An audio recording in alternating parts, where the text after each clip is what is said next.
being recorded at Abilene Christian University in Abilene, Texas on November the 21st, 1998. The interviewee is Patrick J. Timmons of C92nd Recon, and the interviewer is Dr. Vernon L. Williams, Department of History at Abilene Christian University. Pat, if you would, let's start off and tell me a little bit about who your parents were, where you were born, a little bit about growing up. Well, my parents were William J. Timmons.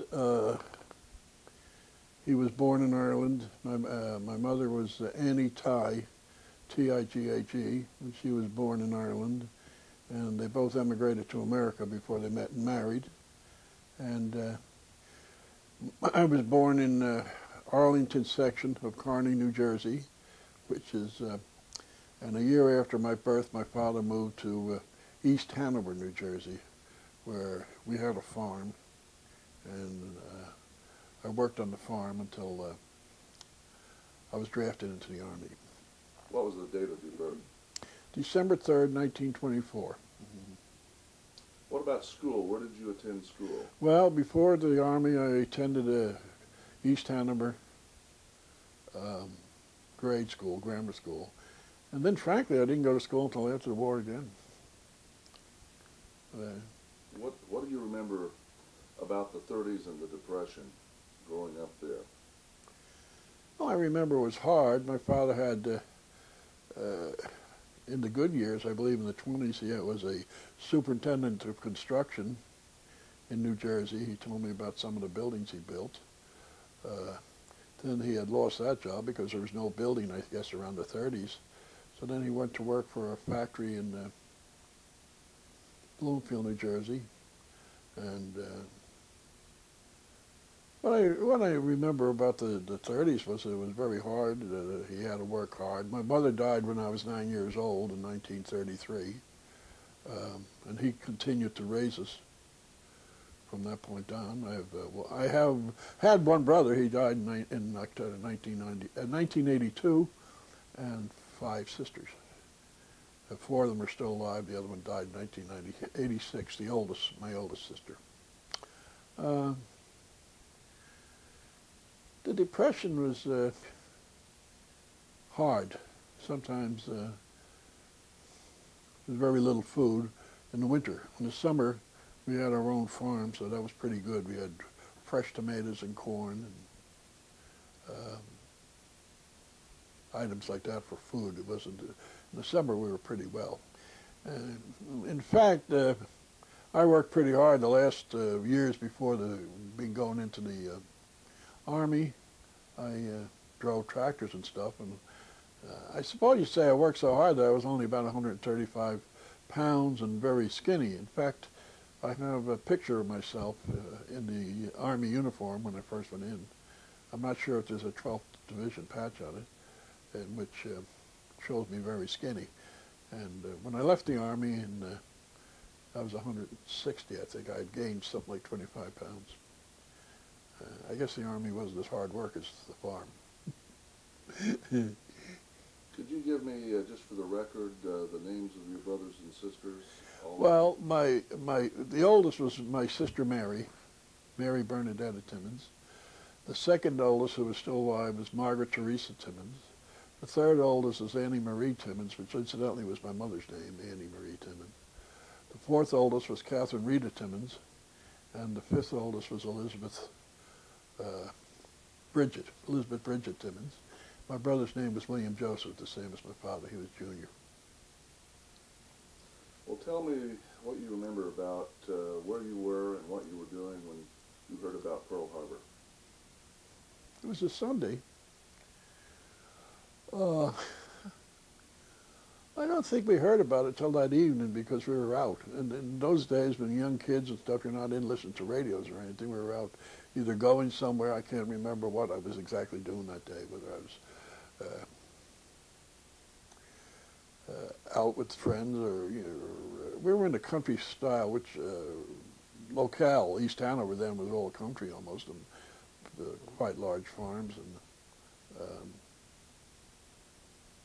No, I can't tell you exactly, but it was the same day. It was probably in the evening. Do you remember anything about the actual hearing about it and what your reaction was? I guess it was that night on the radio we heard it when we were all together in the house. I don't remember the exact. Well, what happens to you next? Well,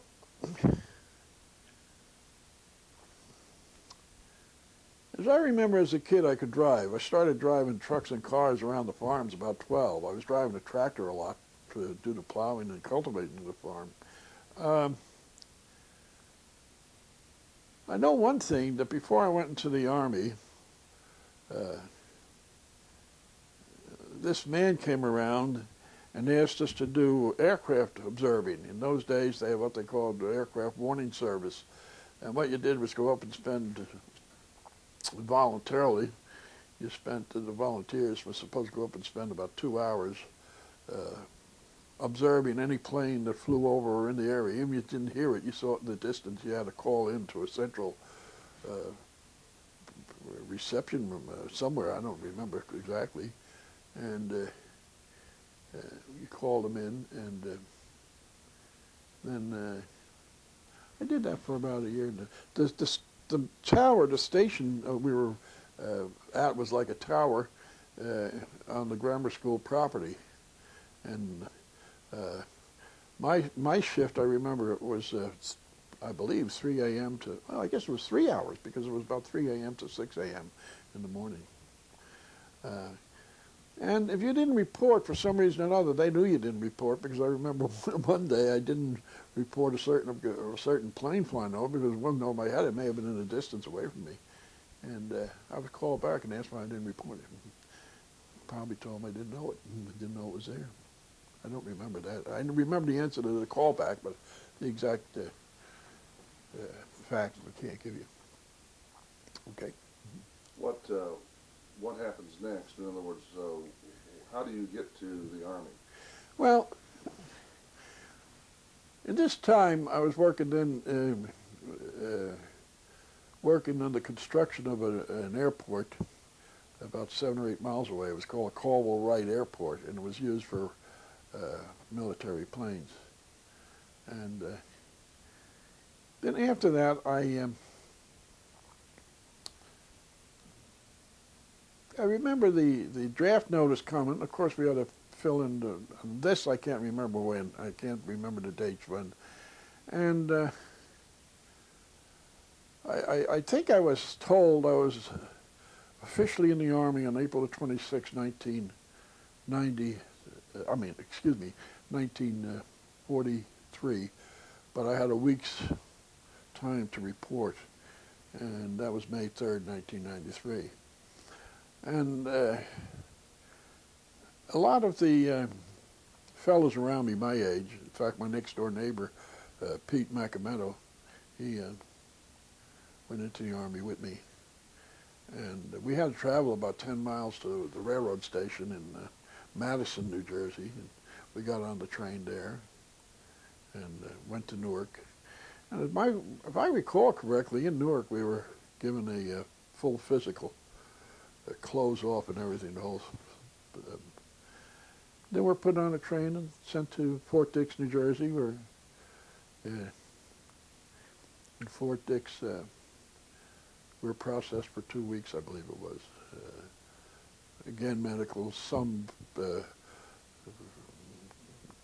what is it called? Short order drill, where we, got the rudiments of marching together in columns and things like that. And about 2 weeks later, we were sent to Fort Knox, Kentucky.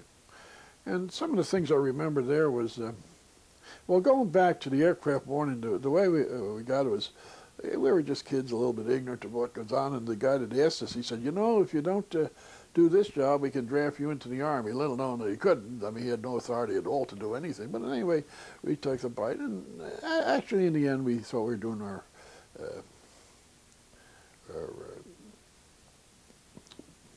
our duty for the so we went and did it. Like I said, I guess it was about a year we did the aircraft warning, maybe more. My sisters were involved too, but they were at a more a humane time, say about 6 at night till 8 or something like that. Then we went to, I can remember when we left Fort Dix, there's a small town, I don't even know it's still there, on the train, the railroad went right down the middle of the main street of the town on the way to Indianapolis. We went by Indianapolis to Louisville, Kentucky, and then into Fort Knox, which is, I believe it's well, I guess it's still the same distance. It's 35 miles from Louisville. What do you remember about the arrival that day when you? I don't. What about anything about your training at Fort Knox? I can remember some things. First off, medically, I'd passed all medicals previous. When I got to Fort Knox, they told me I had a murmur in the heart. And for 8 weeks, I believe, I was going up. And when that was over, the doctor told me he didn't want to see me anymore.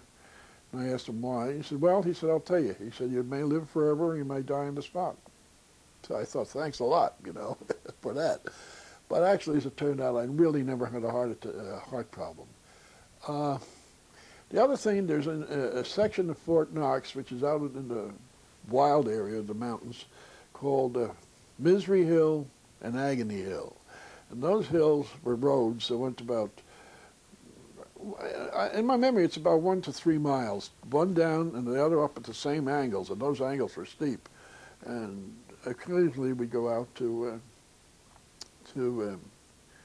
the up and down hills, Agony and Misery, and boy, we hated that.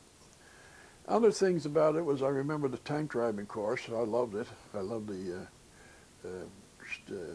M4 tanks, and I think the reason I got into tanks was because I told them when I was getting into a Dix or somewhere, I was, a farmer, and they automatically took it. You know how to drive tractors and stuff, so you just put you away, which seems to be the thing that was going then. Other things about the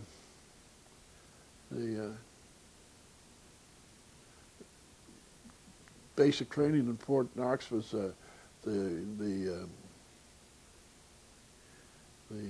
what do you call those courses where you climb over the walls and run the obstacle courses. And I hated them because I never could seem to get over those high walls. I always needed, well, not really assistance, but climbing up the wall with my hands on top, and things like that. Then when we were there, we'd go into Louisville. I think I was there in Fort Knox from about, well, we went in about 2 weeks, maybe about June 1st or so, till late September, early November. I mean October, when we were transferred out to the 12th Armored Division. I remember taking classes. Another thing I enjoyed at Fort Knox was they'd march us over to the big movie theaters, and once a week it'd show us the Why We Fight series that was made by Frank Capra, which I think I have a couple of those tapes now at home. I remember in fact, if you wish, I have strip photographs taken of the whole companies. I'm in one of them, so if you want that, I'll send it to you. There's 3 of them.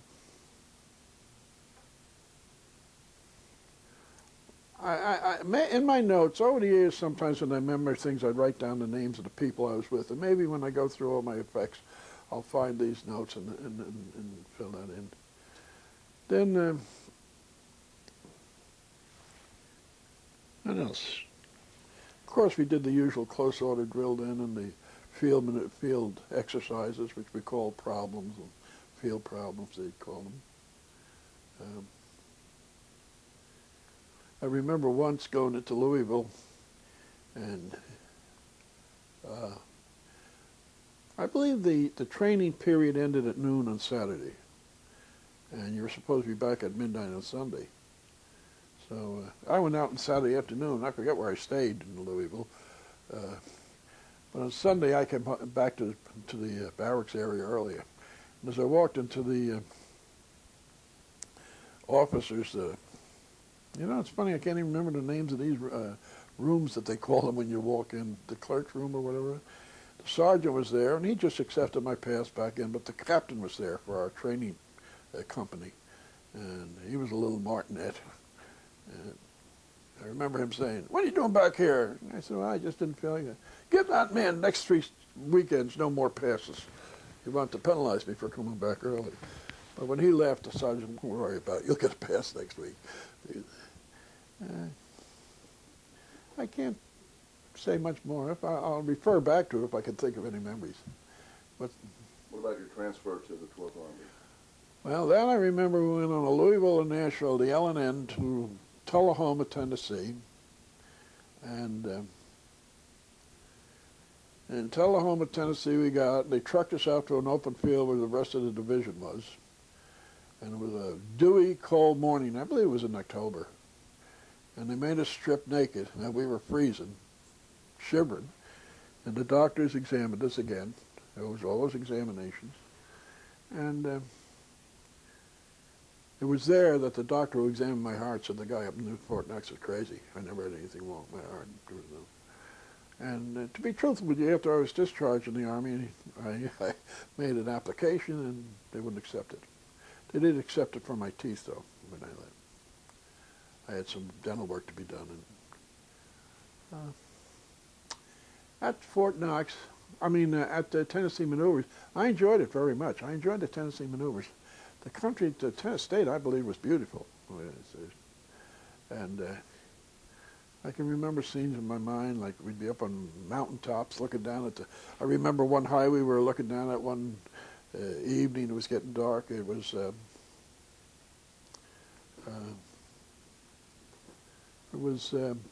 the highway from, I believe, Nashville to Knoxville, and scenes like that. Then another funny incident, we were sent out on a mission to guard a crossroads. It was like a T intersection. So I guess there was about 10 of us in the squad.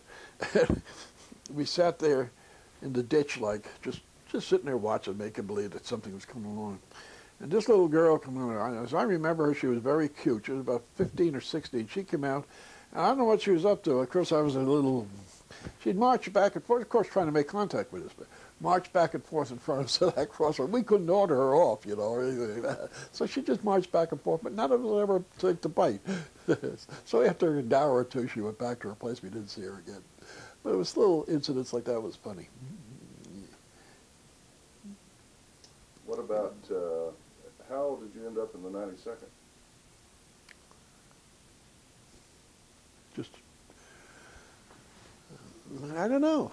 Just, for one thing, I believe, well, I did.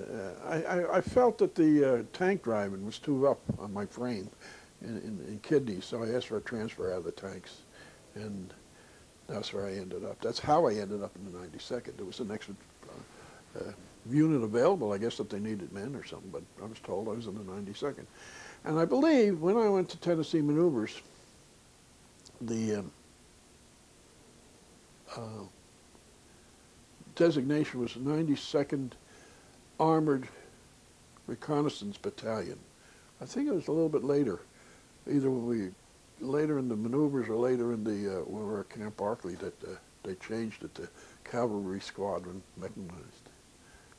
My memory serves me right. I can check that out because I believe I have data on that in my effects at home. Yeah, they reorganized the division at the end of the maneuvers. Yeah, and they changed the name then too. What about other things you remember in terms of kinds of training you did and experiences you had? And what about passes? Did you get passes on the maneuvers? Oh yeah, we got passes on the Tennessee maneuver.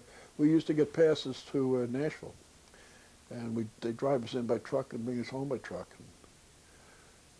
I remember one day we were in Walgreens and we had a bottle of rum each, and we finished the rum off in Cokes. The next day we went home, and I really had a little bit of a headache the next day.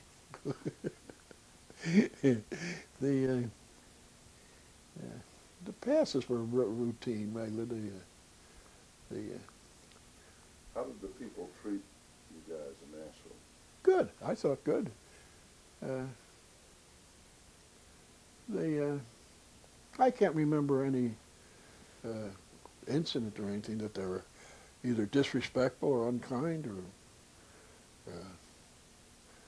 No, I thought, in my memory, it was a nice feel. The only thing I regret now, and well, for many years now, was when we were in Nashville. Uh, I used to hear it all the time on the radio. The Grand Ole Opry with Ernie. I don't know if it was Ernie Tubb, but with Roy Acuff, and he was just in Nashville. We were there. I mean, the Grand Ole Opry's there yet, and we never went to see it. And I used to love Roy Acuff's Wabash Cannonball.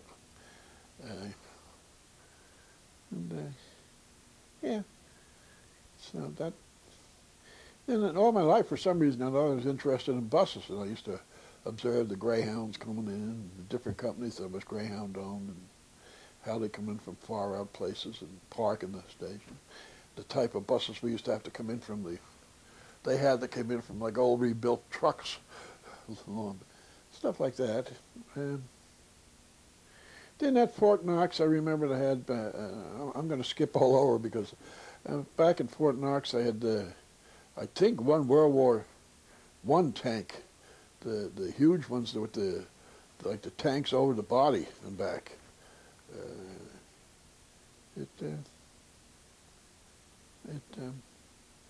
I remember that. Then they had other, I believe they had a museum there too. I saw once, went into it once. What about the end of the maneuvers and getting to Camp Barkley, Texas? What do you remember? Oh, that we had on a train. I don't remember much about that either, except that we went there.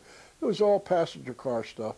Even the original from Fort Dix was not deluxe. It was certainly coaches.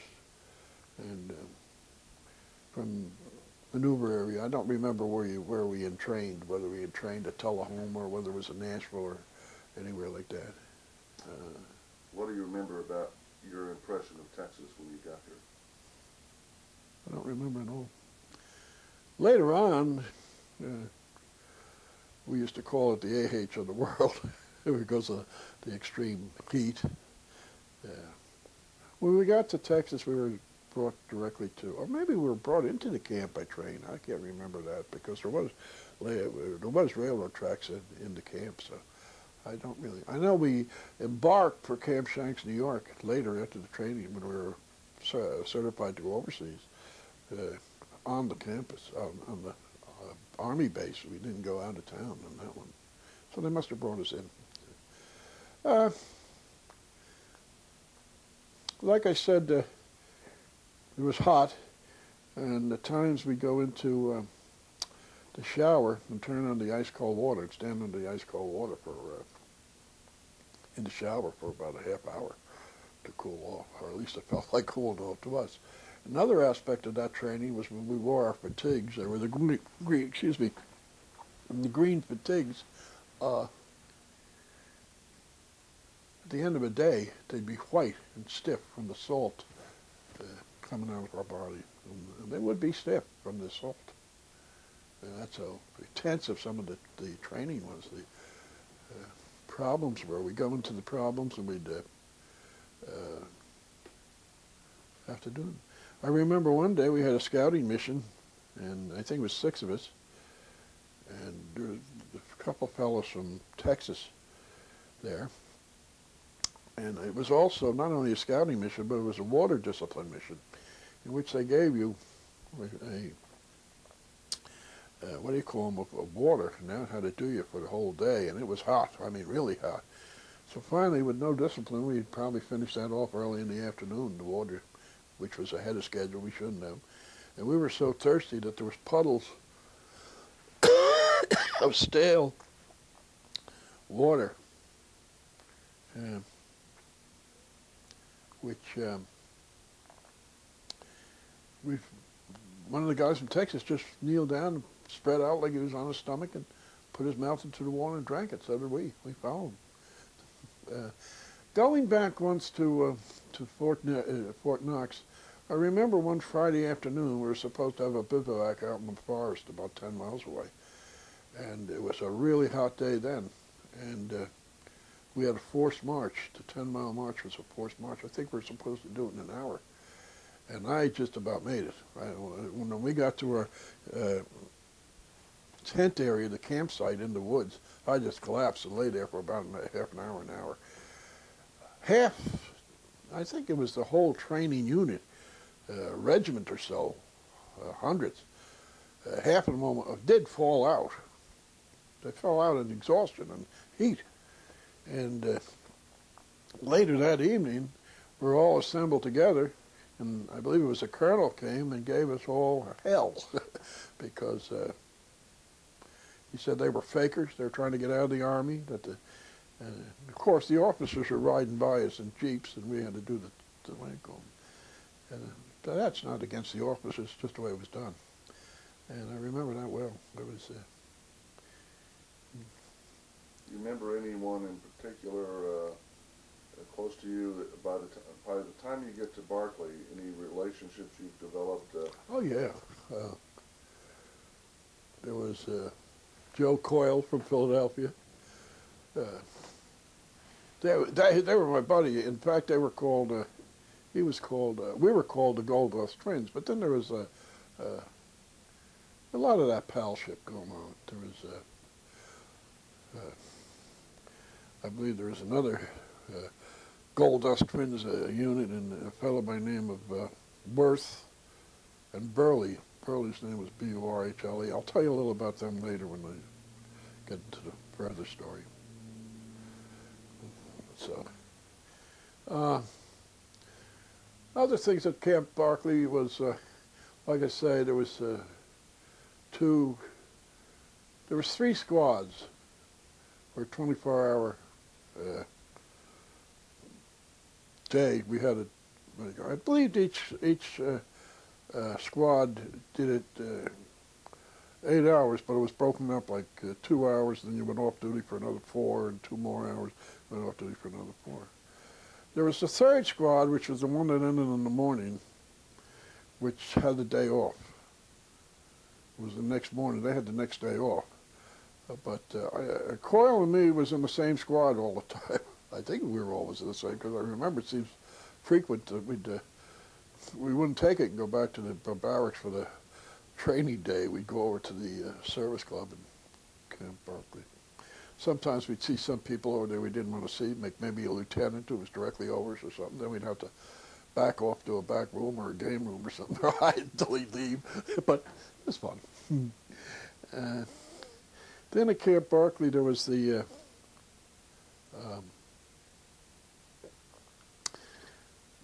December 8th Mass, which was one beautiful Mass. We all went in. It was voluntary to go to it. It was December the 8th is, trying to think of the holy day.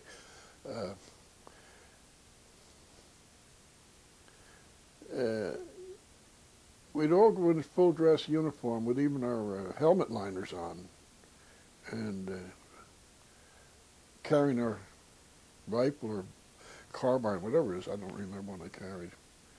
And we were only the parishioners, like. The band played the music of the, well, you'd hear a chorus and organ in the regular church. The whole 12th Armored Division band played the holy music in that. It was a spectacular, I never forget it. I may have some brochures or handouts or something about it at home. I haven't gone through these effects in months or years, so I can't tell you exactly how many of these little things I kept. Then again, there was the other Hellcat Holiday, which we all fell in love with. It was produced. It was almost like a professional production. It was really so good. We all enjoyed that one night. And that was. And then there was the go to the movies. I think there was 5 movie theaters. Okay, you were about to tell us about the base theaters. Yeah, I think there was about 5 or 7 of them on the camp, and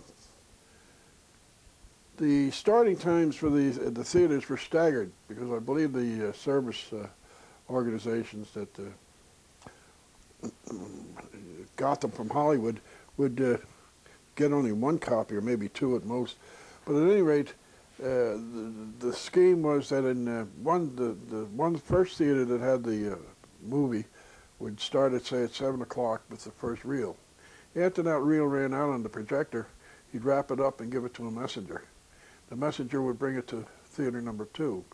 He'd put it in the projector and run that off, say at 7:15, and so on down 7:30. One funny thing was we were watching one of these Emily Bronte movies, and it was really, really interesting, really romantic. And we were right in there, just toward the end of the movie, and we were all up there just looking at sign, and it was so romantic. Everybody was in all the GIs. And the next thing out on the screen, the news of the day. Everybody, hey, they really had a riot there because somehow the raw reel was delivered to the projector, or the projectionist put in the raw reel from his booth or something. But at any rate, it just broke up the whole mood. When he put the the correct reel back into the projector, we had lost all that romantic effect. And like sometimes we'd go to, like on weekends or something, to treat ourselves, we'd go over to what was supposed to be better food at the service club, where I can't remember much, oddly enough, about the PXs. I don't even remember where they were at Camp Barkley. I certainly remember them at Fort Knox.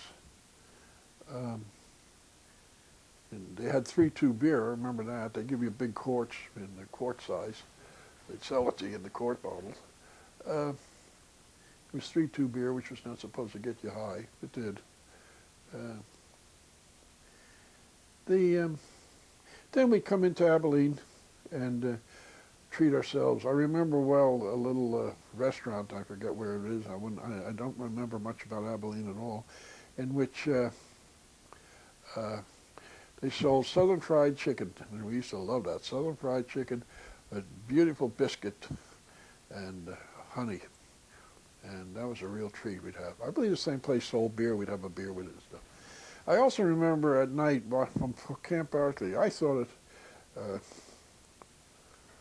was about 20 miles from Camp Barkley. Was about 20 miles from Fort Knox, but since I've returned here, I've learned that it's only 8.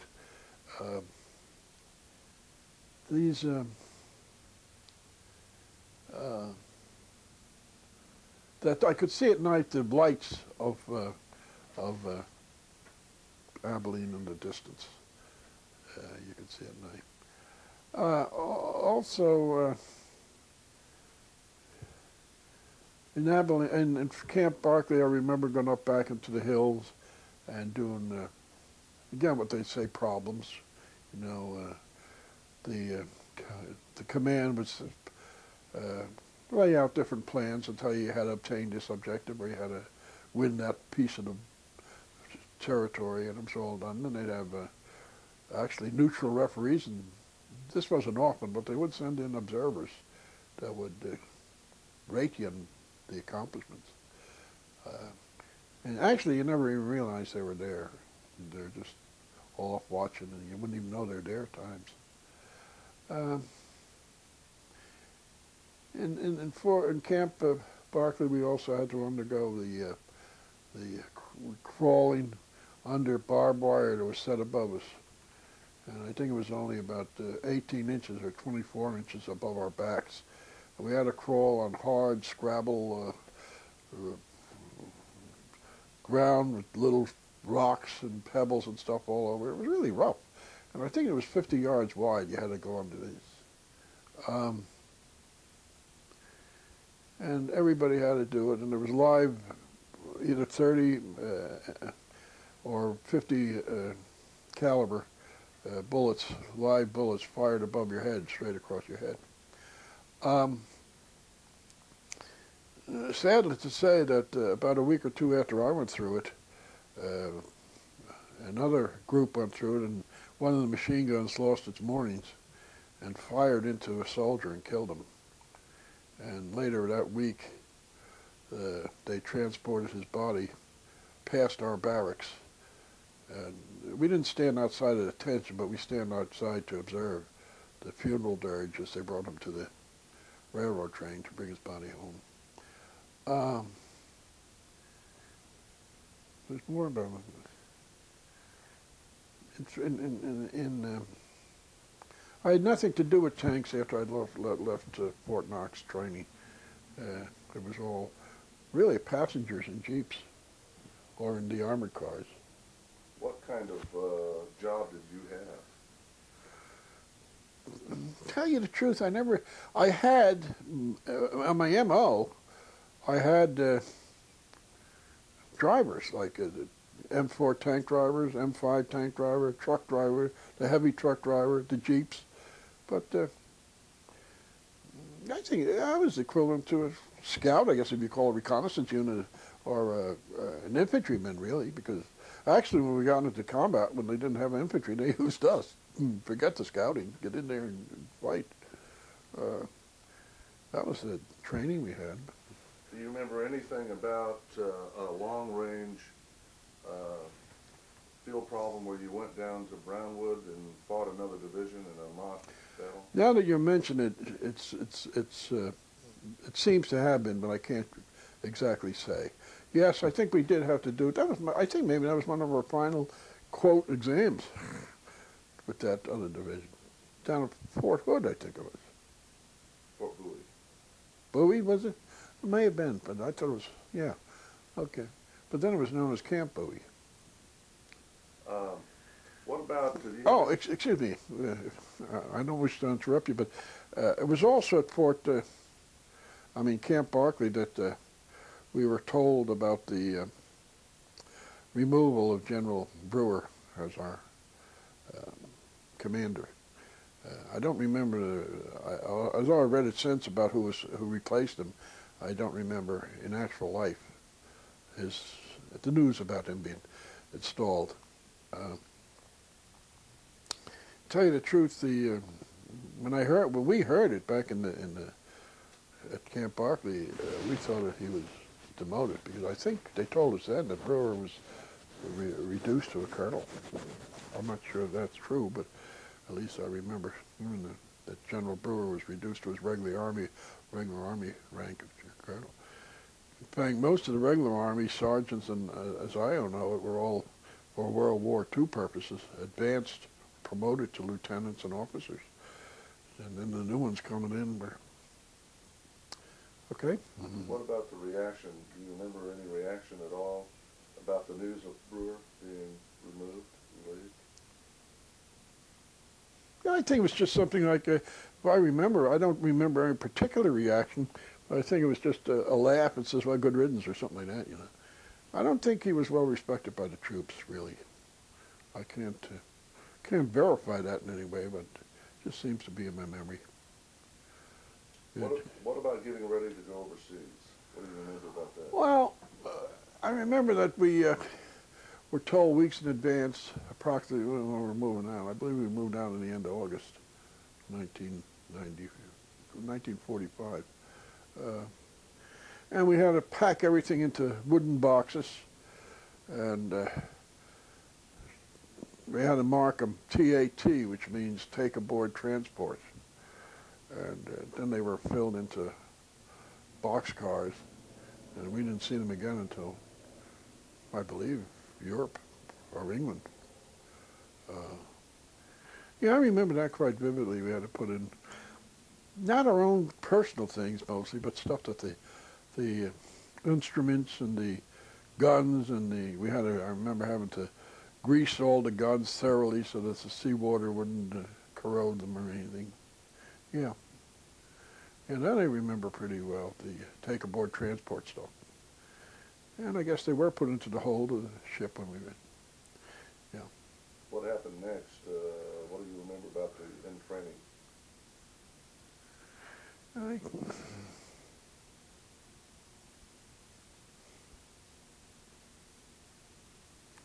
I can't, well, I know we did the routine, regular training, like close order drill and stuff like that. I mean, in training for Camp Shanks, getting on the train. Oh, that training. I remember we got on the train, and the first night, the first sergeant of our troop told me I was on KP. Okay. As it turned out, it was far better than the regular fellows that were supposed to be penalized. I didn't know. I never knew what I did when he told me. Usually it was used as penalty. But before that, I think there was the rule passed that KP was never to be used as penalty.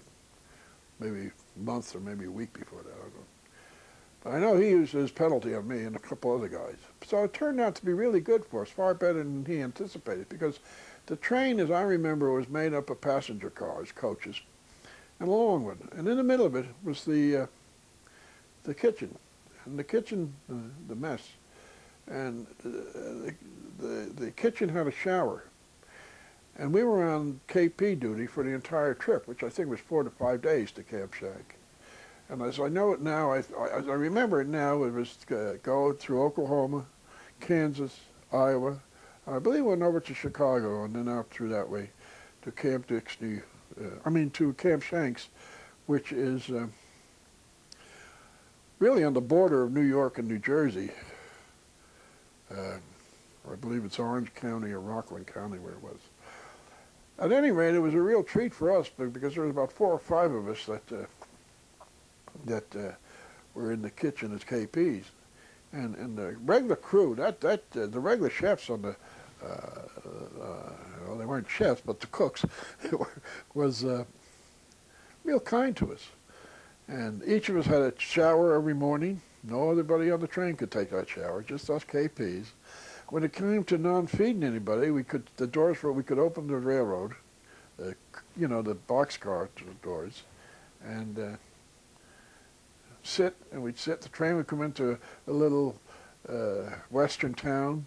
All the people would be standing on the thing walking on. We'd be sitting there, and the girls and the little boys or something would come over and hand us stuff like gifts, And we'd be sitting there taking all this in, and the other poor guys were up at the coaches. They couldn't get out of the coaches. They couldn't eat. We could eat any time we wanted, and the cooks would give it to us. It was really a pleasure almost for us that we could drink water every time, which they weren't getting in the coaches. I mean, so that backfired, I believe, although I don't think you fully realized it on the first sergeant because it wasn't penalty at all. It was a gift. So then we arrived at Camp Shanks, and again, in Camp Shanks, the system was that KP was on duty for 24 hours because it was an embarkation point, and there was 24-hour feedings. And when I got to Camp Shanks, I was advised, if you may say it, by the first sergeant, I was in KP again. So after about a minute of absorbing that, I confronted him, went up to the front of the barracks where he was standing, and I confronted him that I was on KP for 5 days, and he was doing it as a penalty, and there was a direct rule against that now, and he couldn't do it. So suddenly I was told I was off the KP, and one of my buddies, his name was John Jakubik from Chicago, came ranting and raving into the barracks, swearing that if you ever caught the guy that went off TV, he'd kill him. I didn't dare tell him it was me. so he went in for the 24 hours, and I got away with it. Then up at Camp Shanks, a little raunchy what I'm going to tell you, but it's all right. We finally had another medical exam. And the thought was they actually, in the cold of the morning, I don't forget it, we had to go about a block or two down to the examination. It was like a big big athletic building or something. We went down there stark naked almost. And we went in with a spoon. And you're supposed to go to the first doctor and depress your tongue, or he would depress it for you, and you'd say, ah, So we did that, and then we go to the next doctor, and you're supposed to bend over and spread your rear. And but when we get to that second doctor, he'd go off, so it was a little bit itchy, or whatever you want to call it at times. Then we got out of there. And I don't think we were in Camp Shanks more than 2 or 3 days, maybe at most. And there was no training. I think they showed movies at night just to keep us occupied or something. And then we got on the train from Camp Shanks, what exact location in that area up there. In fact, I live up in near that area now, and there's not a vestige of that left. It's all built up, highly populated. Then the train went to Hoboken, New Jersey wharfs, and we got on a barge at Hoboken, and they brought us across the Hudson River, the Hudson, it's a bay-like there, and got on the ship. The ship was the General Tasker H. Bliss, which was an Army transport, and we went across to England. The trip across was beautiful. The sea was as calm as a tabletop, and we could see all the other convoy around us, and far off we could see the destroyers, escorts, and stuff. And nothing. In the daytime, we could lay around on the decks and absorb the fresh air and everything. But at night, everything had to be battened down dark. In other words, when you had to be inside. You couldn't walk out at night, as I remember. You couldn't walk out, and all the hatches and everything were closed, so no light would escape into the. No light would be seen by the submarines. We arrived at Bristol, England, which is up near Liverpool in the estuary there. And they put us on a train, and we went, or trucks, I forget which it was, and we were hauled to Tidworth Barracks. As I remember, Tidworth Barracks was the name of a town. We were up on a hill, like you could overlook it and see the rooftops and stuff. Not a steep hill or anything, like a farm country. And we were all encamped on the side of the hill in tents. I think it was pyramidal tents, 10 men to a tent. And I guess we were there about 8 or 10 weeks. I can't remember what maneuvers we did there, but I do remember 3 or 4 items. One was they let us go to London once for a weekend. Then another time they let us go to Reading, England for a weekend. And then they brought us on a trip to, what's the name of that? The famous circular pillars. I'll get back to them. And then one night or 2 nights we went back down into the Tidworth Barracks to the pubs, and we had their famous fish and chips, which in the movies and when we heard it over here, you thought it was great, but all it was nothing more than fish, fried fish, and potato chips with vinegar, like a wine vinegar. That was Stonehenge. Stonehenge, that was the name. We went up there one day, and the roads to Stonehenge, I'll never forget it, the roads to Stonehenge was in fact, all the roads in England at that time were so narrow, they were like lanes. And a couple of things I noticed was like, boy, you had to go off almost into the oncoming vehicles, like the army trucks of other units coming by us, coming the opposite way. Almost, both vehicles would almost have to go into the ditches to get around each other. Then you'd meet these big double-deck buses. That was another thing that was funny, the double-deck buses that you usually associate with London. They'd be out there in the farmlands making their routes. Nothing, I hardly remember London, or in fact I say hardly, I don't remember. I do remember I was there. I don't remember what happened there. It was nothing bad. It was never anything bad that I did personally. I don't know what the other guys did. I remember our troop commander was Captain McGuff. And he became like a father to me. Every time I'd come back from an outing like that,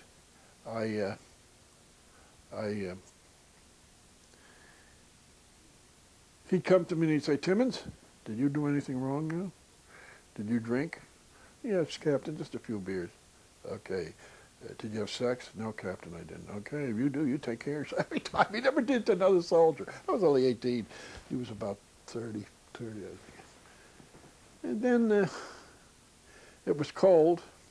We'd be in our tents in the morning, and we'd find out what the breakfasts were. And if they had oatmeal, we'd get up, go down and get our oatmeal, because that was hot breakfast and coffee. If there wasn't oatmeal that morning, something else like eggs or something like that, we'd ask the guy that was going down from our tent, so it was the fellow from our tent, bring us back coffee. We wouldn't get out of bed until the time to shape up for the regular day's training. And there was training. Sometimes it was classroom work and stuff like that. What do you remember about the loading up and getting ready to go across the channel? Well, let me go back to the ship. I remember the ship was the Commodore of the fleet. Was the whole convoy was on our ship.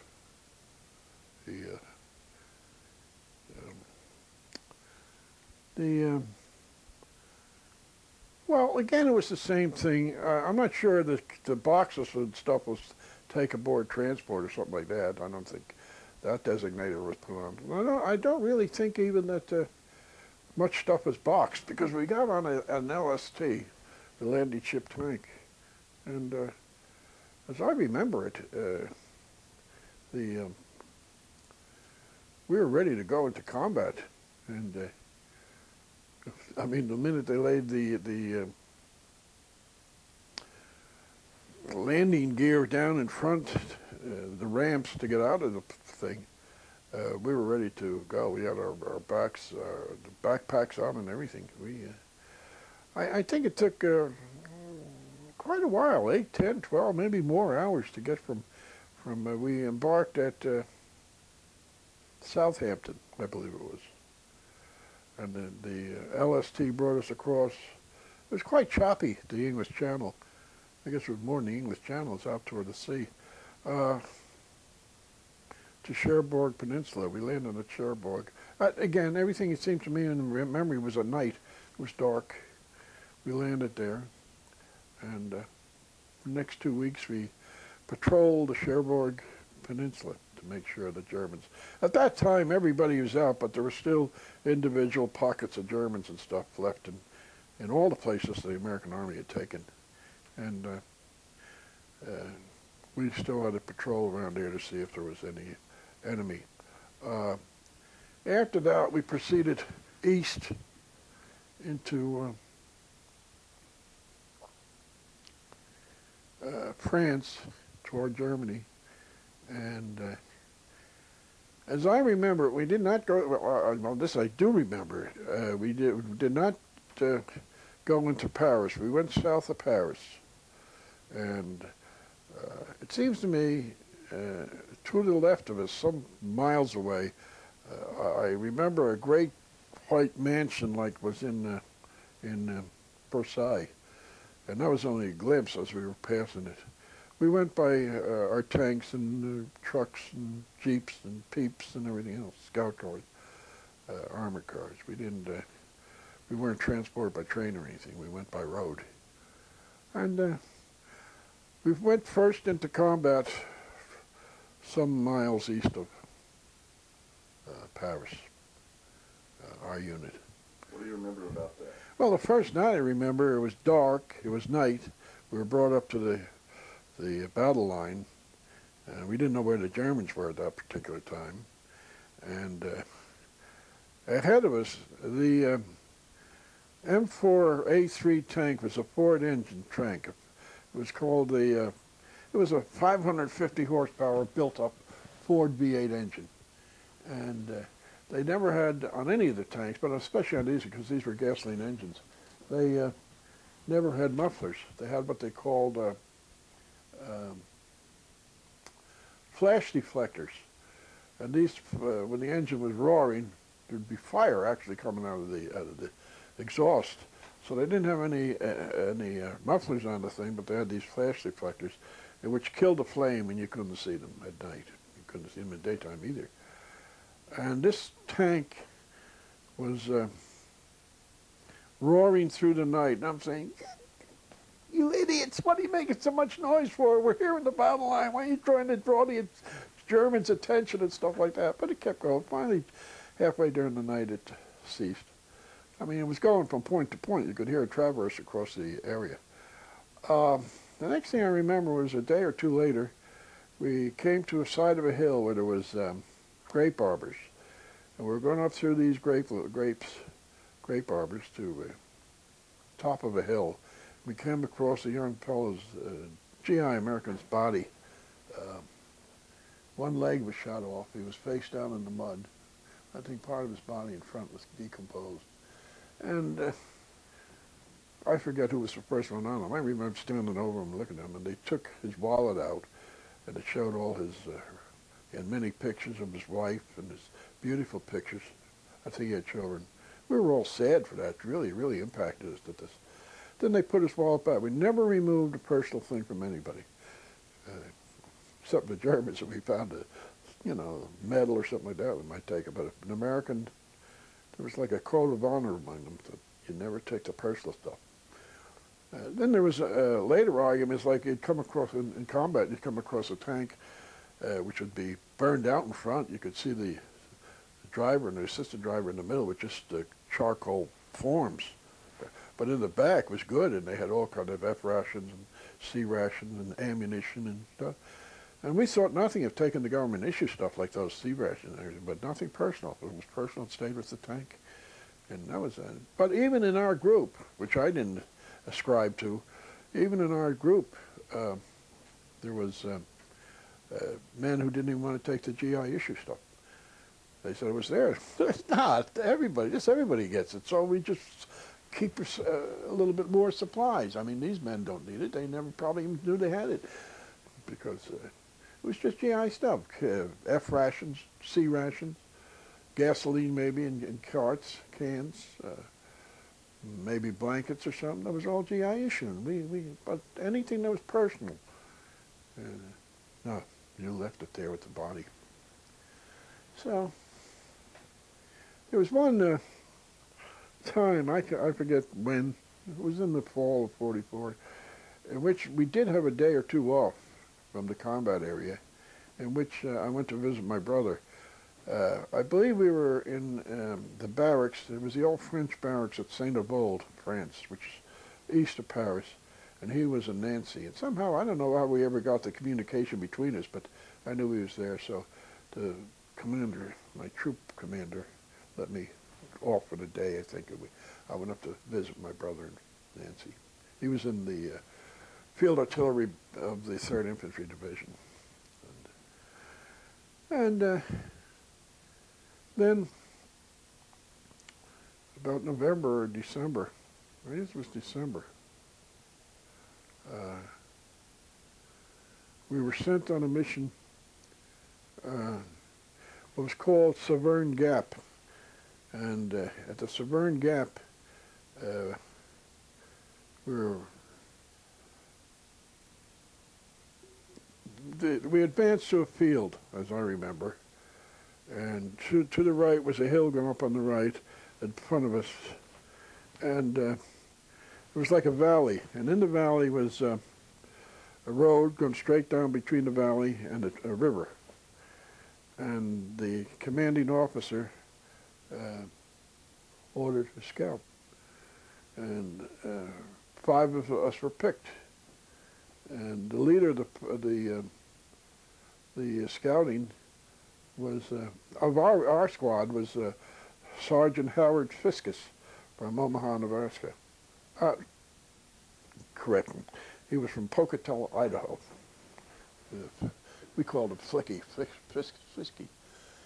And our squad went down along the roadway in the valley, and so halfway, the valley was about 2 or 3 miles long. Because halfway there, I suggested to the sergeant to go up on the side of the hill. You'd have a better view of what was going on around you. So we did. We climbed up just under the lips, or you might call it the cusp of the hill. We proceeded. So everything is quiet. Nothing's happening. And yes, there was far in the distance to the left of us was a single artillery that was firing 1 or 2 shots every 5 or 10 minutes toward the American lines. So we get up, and just as we get out of the valley, right down there's a little town below us, several buildings, a French town, and I believe it was a T intersection. The one that went up the valley with us, parallel to where we were going. And then there was a T, and it came up the hill in front of us. And over to the right was a barn. And we got to the front, and we looked down on this little town. And we were in like a little hole, it was natural. It was all grass and everything. And we're sitting around in a circle. Next thing we go, poof, right in the middle of us. So, say, what was that? What was that? And then behind us we heard, hand to Hoke, hand to Hoke. We jumped up, and here was the guy starting to fire at us. But we were down below, that the bullets were going over our head. So then things quieted down. We fired back, of course, for a while. Then we settled down again. We just sat around. It seemed. Then there was a man in the squad. His name was Palestine Matthews, and he was from Kentucky. What town? I don't know. And I guess he had much experience in hunting, because he put his helmet on his rifle, and he lifted up, and then the Germans would all shoot at you. And finally, we heard firing over by the barn, and we didn't know what it was. And then we saw the Germans behind us. That was up on the right of us, slightly behind us to the right. They jumped up and started running toward the barn. And when they did that, we let them have it. I know I got one of them in the leg because I saw him stumble, you know. And then the sergeant told me to go back to the captain and tell him what was happening. And I believe he was telling me to tell him to send up more troops. So we're going back, and I get back about 20 yards or 30 yards, and I look to my left up over the hill, the edge of the hill, and here there's Germans coming at me. And I said, oh boy, they got me now, you know. But what it was that there was a squad of 5, I don't remember whether I was in the 3rd platoon or the 1st platoon, but a squad from the other platoon on our right, and there was another on our left coming up behind us on the valley. So as it was, what happened was the squad on our right took these as prisoners. They were prisoners.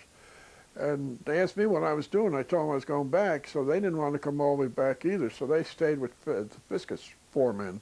They stayed up at the edge with the prisoners. I ran all the way back and told the captain, and he said, no, we're not going to advance. So he said, I was starting back to tell Fiscus. He said, go up and tell him to come back. I was starting to go back to tell Fiscus, and I met him halfway back. But on the original run back, it was about 2 or 3 miles. I ran all the way into that. When I was getting back about a quarter of a mile back from the troops, I heard a lot of pinging along the side of the hill. I didn't know what it was at first, and then it struck me. On the side of the hill, on the other side of the valley, they were shooting at me with machine guns, but they didn't have the range. And they're hitting about 25 yards below the edge that I was running. So then my group and the other group came back, and it was there that we heard that one of the best fellows in the division, everybody liked him, his name was Eddie Lannon from Brooklyn, was killed in the barn. And we wanted to go back and forth to get his body when the captain ordered. At first he said, no, no, no, no. The guys were really so intent on doing it. He made it a direct order. You are not to go back, because he knew that we went back again, there'd be more trouble, more we'd get killed. And unfortunately, he had to consider Lannon's body not that valuable that he had to. So then we set up on the hill up to our right, just an observation post. Everybody had to take it. I think we were there about 7 days. And everybody had to take their turns on it. One afternoon we were up there, I was up there with 2 or 3 other guys. And far down in the town, there was German soldiers. Even then, after we backed up. And one German came out, and he had to go to the latrine. So he turns his back to us and drops his pants. And we thought that was an insult. So he was a wild way. So we all got up our guns and really rattled away. And some of them must have, they didn't hit him. They weren't even that close. The range was too far. I mean, even with the rifle range. But they must have come pretty close, maybe 50 yards behind him or something, because, boy, as soon as he heard those guns hitting, the bullets hitting, he didn't even pull his pants up before he ran around the building and disappeared. We never saw him again. So then we got orders to return to a point back, and that's where we went back through the Severn Gap. And we were really disappointed because we thought we were retreating. And that was when the, I believe, it strikes me now that that was Christmas Day, 1944, that we had our was Thanksgiving. I know it was a holiday, but we had our goodies delivered up. And oddly enough, during the end of the war, they managed to get some good food up to us, like home-cooked, the way you go.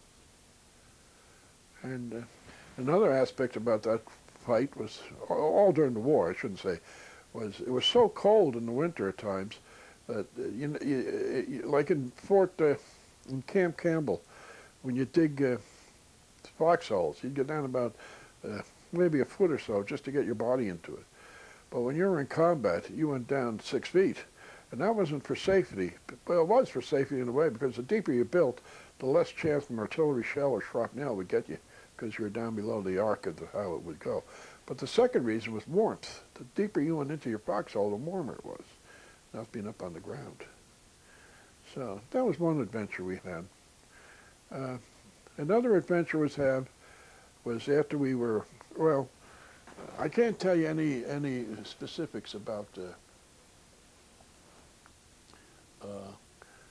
some of the things that happened around that time, because I don't remember them. But I know we did go to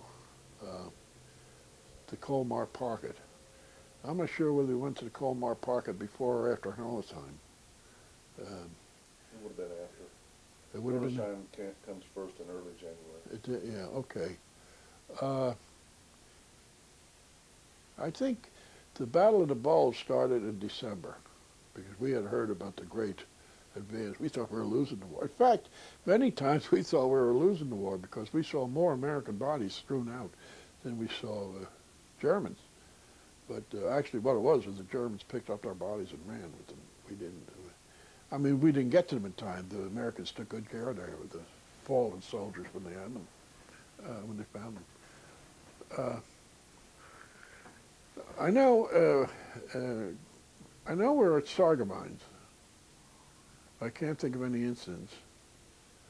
And I believe we're at Saarbrücken. That's all in that area there by the Alsace-Lorraine area. We knew there was a very distinct German touch to the whole area. It was, as you know, taken by Germany in World War I. At any rate, we go to Hildesheim. One Sunday evening at Hildesheim, we got up on a Sunday morning, and we were told at 4 o'clock that afternoon we were to advance.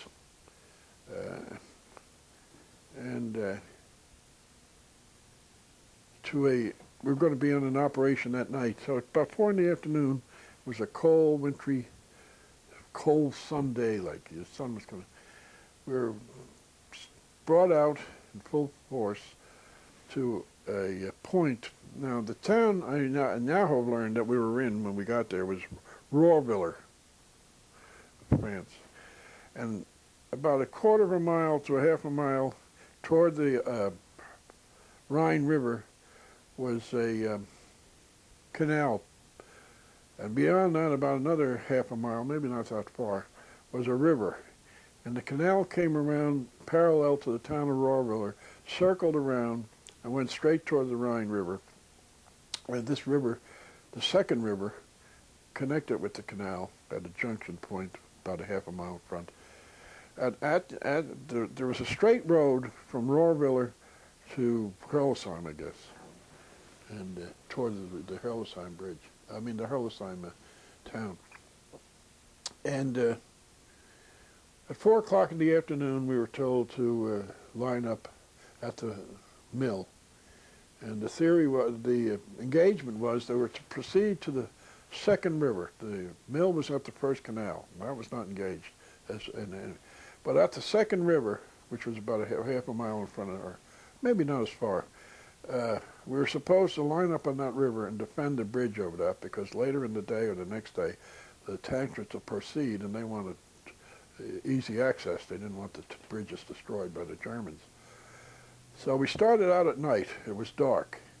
And the captain was Captain McGuff, and he was supposed to parallel the roadway going to Hurlesheim. Somehow he got confused, and he veered to the left, straight to the left.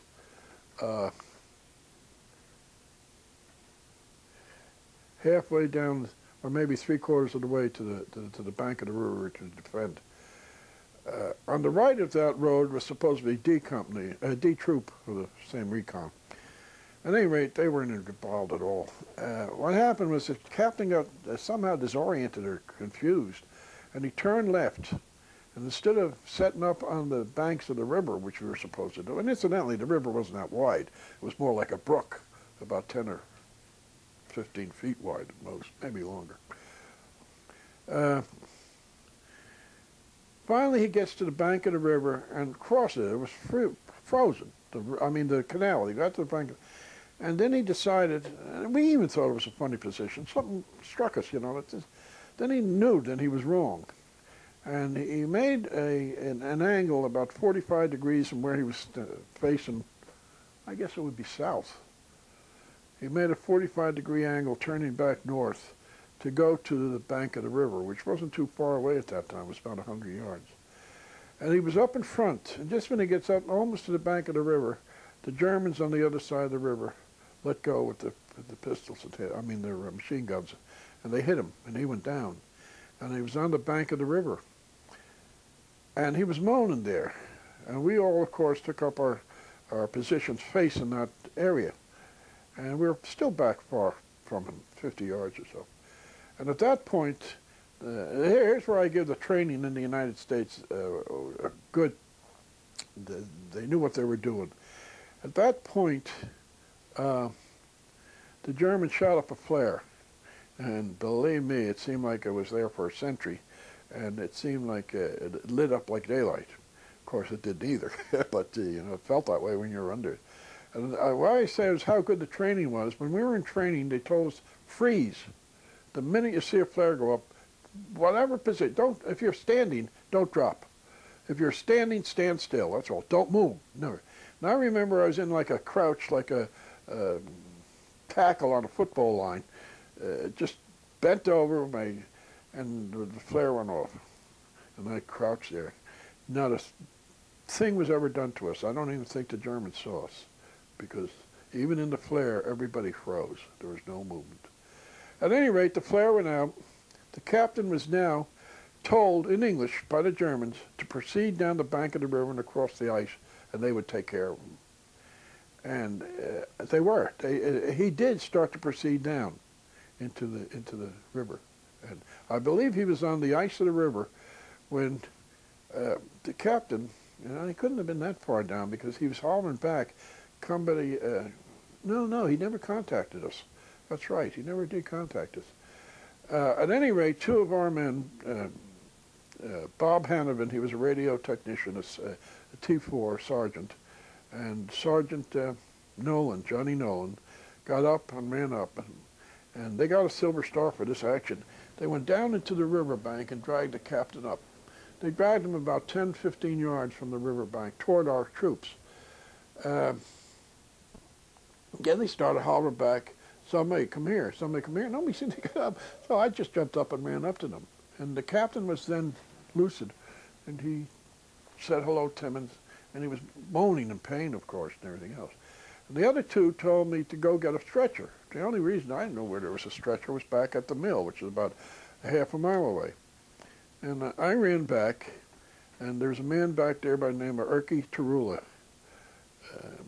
I'll spell his name, Erkki Turula, I believe it is. And I believe he was one of the medics or something. But at any rate, he had the stretcher. So I took the stretcher with him, and we went back to the bank of the river, and there was nobody there. Everybody's gone. And I remember we got back there and seeing nobody, we thought, well, so we stood on the bank of the river, and I remember clearly hollering, "Captain, Captain, where are you?" And the Germans were almost just across them. They never raised a finger at it. Finally, we gave up. We turned around and got back to the... But halfway back, as we were going halfway back, there was a great barrage of artillery shells landing right in the middle of that field. And we were like on the northern path going back to the thing. And as it turned out later, the other fellows were just about 30 or 40 yards from us, bringing back the whole troop. They were carrying back the captain. I don't know how they carried him back. They were carrying back the... well, in the middle of that field, there was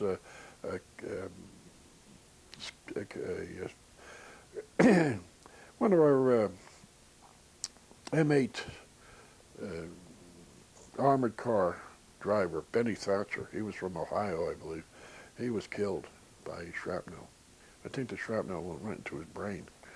At any rate, they brought him back, and finally, it was eerie because there were still fires in the mill and stuff, and it was dark at night. And they brought a tank up over the first bridge at the mill, but they didn't proceed any further with that tank. In fact, he turned around and went back. But unfortunately, they had laid Benny Thatcher's body on the road, and the tank ran over it. But we never saw it. It was taken out. So we all returned to Rohrweiler.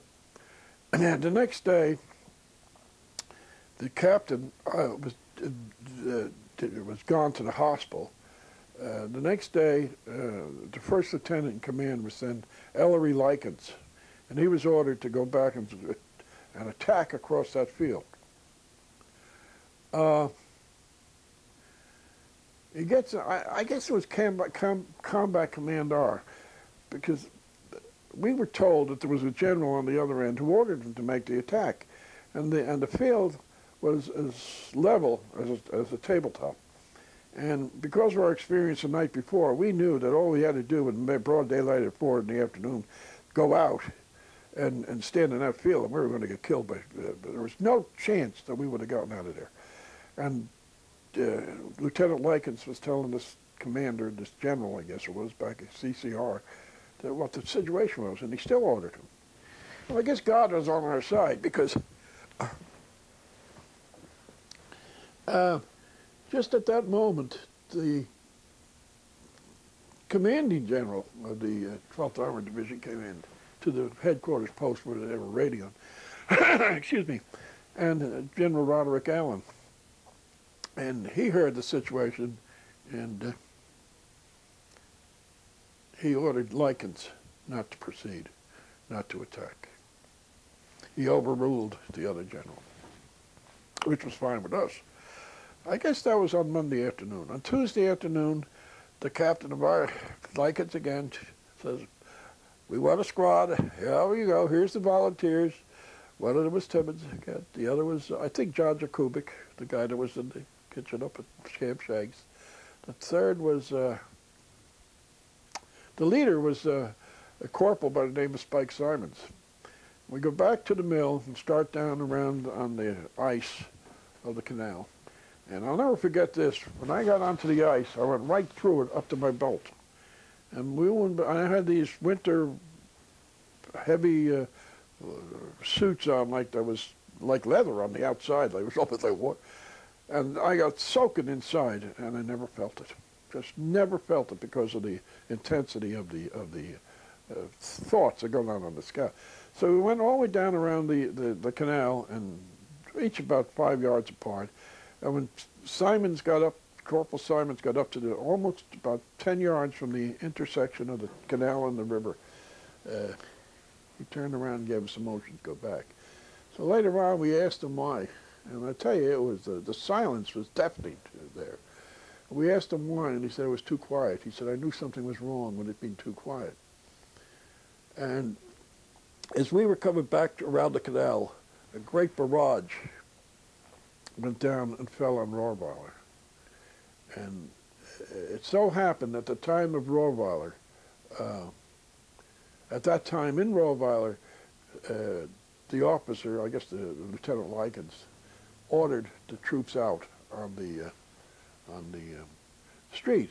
And every time they come out on the street to line up, the artillery battery went off and they had it ranged in because they brought those shells right into the street where those fellows were standing. I know one fella by the name of, I forget his first name, his name was Nicosia. He was from East Orange, New Jersey. He had a bad, they told me, I didn't see it, a bad wound, shrapnel wound in his ankle in that area. Then we went back, our scout tribe got back, that was I guess Tuesday night, and all that night we were given rumors that the Germans were going to attack our positions. So I'll never forget, me and about 3 other fellows were up in a barn that was open at the end of town, at the left edge of town. And they told us they were coming in that way, or maybe they were coming in the other end of the town. We never knew where they were coming. But I remember lying in the water and urine and everything from the barn animals as they were in there. And there we didn't feel the cold. We felt the cold on our face, but we didn't feel the wet that was all through our permeating our bodies. I believe that it was that night, Tuesday night, when the troops that were being shelled on the streets returned to their houses. We had commandeered all the houses in this village because it was barracks. That Burley and Worth, the 2 buddies I told you about earlier, like the Goldust twins, went in. And at that time we had the latest so-called submachine guns, what they called the GAT guns. They were supposed to be the airborne troops. They brought them down. And nobody liked them because there was no safety on them. And on the triggers, there was no safety on those. On the Thompson submachine gun, there was it, but we never had a submachine gun. What we had was carbines. At any rate, they had issued these things. And when Worth was taken off his overcoat, he had the gun slung on over his arm like this. And he didn't take the gun off.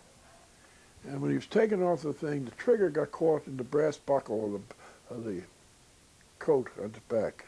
And Burley was right behind him. And he shot Burley dead when he took the coat off. It was quite an accident. It was quite upsetting. Then, the next day was Wednesday. Wednesday, now mind you, I can remember this, that from Sunday morning to that evening, Wednesday evening, we didn't sleep. We never had a minute's sleep. And so then we were ordered out. We were told on the right side of the roadway where the original Sunday incident took place, where the D troop was supposed to be, we were to proceed to that riverbank and hold the riverbank. I guess there's a delay in action because a lot of the troops were then ahead of us at Hurlesheim. And watch out of American tanks coming to you because at Hurlesheim earlier in the week, or sometime earlier than that, the 43rd Tank Battalion was entrapped and a lot of the tanks were lost to the Germans. And the Germans were then using the tanks back against us. And that was true because a tank got, I saw them coming back at us, but they were still miles away when I think we knocked them out, our own American tanks. Okay, we're lined up at this river. The medic, we liked him, he was almost like a doctor. He lined up and said, okay, fellas, we're going to be there for the next 24 hours. Exactly to 24 hours, there's going to be the 36th Infantry Division that will relieve us. And in that, he was correct. 24 hours later, he was correct. He said, I'm going to give you pills. He said, now I'll keep you awake for 24 hours. He said, but after 24 hours, he said, you're going to pass out and sleep for 24. He said, so, but we got to keep you awake tonight to guard this riverbank. Okay. He never gave me any of his pills, but he did go along to some of the fellows and get them. They stayed awake very nicely. I think he ran out of them. That's why he didn't get to us. At any rate, months later, I said to him, what was that you were supposed to give us? I said, you know, you never gave me any to keep me awake at night. He said, what do you mean? I said, what was it you supposed to give the guys that you kept them awake for 24 hours?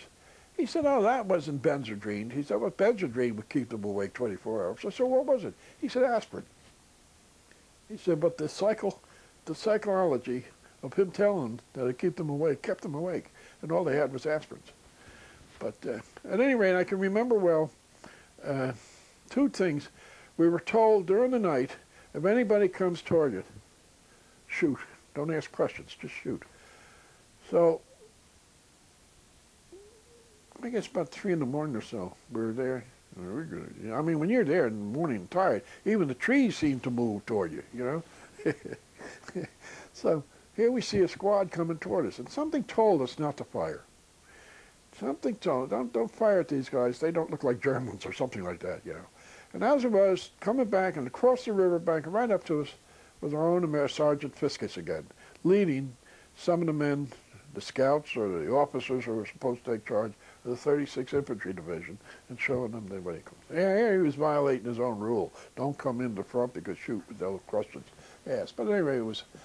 And then the 36th Infantry Division did advance. And I can remember one fellow, he was in his uniform, but somewhere along the way he found one of these top hats. And he was like a vaudevillian, you know, when he put his hat up. And he was dancing like toward the front lines. Then we went, I believe it was then that we went up for a day's rest or something north of there. And then I believe we took off for Colmar and did our work down there. And frankly, I can't remember much about Colmar. I remember, yes, I do. I remember that I thought it was a beautiful city. I remember. I thought, and I don't think there was really much damage like there would be later in German cities that was done in Colmar. There may have been some buildings.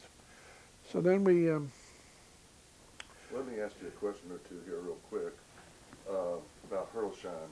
Mm-hmm. Do you remember if any of your men were captured and become PA? No. I'm not saying I don't remember. What I mean is no. As I remember, no soldier of the Troop C cavalry reconnaissance was ever captured by the Germans.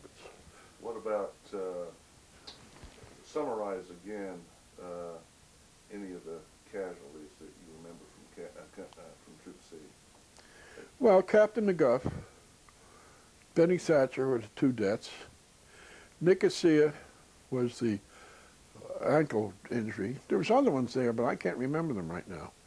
Then there was Burley, who was shot accidentally by his best buddy. I think the best buddy was relieved and sent back to hospital for psychological reasons. You remember his name? Worth, W-O-R-T-H. Ever see him again? I can remember his face. I can't really remember whether I saw him again there today. I think I did. I think he returned to the troop. I'm not sure about that. But anything else that you'd like to add to the Herlshine chapter?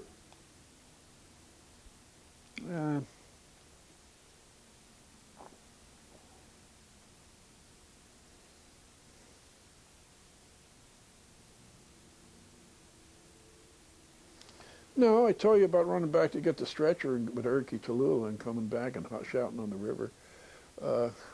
I don't know. There was other injuries in that field that afternoon, or that night, where Thatcher was killed. There was other casualties there. They may have been the walking wounded. You know, they may have been able to struggle back themselves from shots in the leg or something. No, I can't tell you that. I do remember those incidents where we were laying in the urine and feces of the cattle in those barns and stuff like that. What about the movement to the Rhine now and on what? past the movement to the Rhine River and on. Okay. What do you remember? After that, I believe it was after Colmar, we went north, and just east of Trier, we called the run Trier to the Rhine. And that was where we got the title, the Mystery Division, because at that point we had to remove all vestiges of insignia. Even the tanks and the cars and the jeeps and everything had to be painted over, no mystery, nothing at all. So the Germans would never know what exact unit was advancing. That started out that way. I remember 2 or 3 things about the Rhine. I remember it was in the spring, in the advance of the Rhine.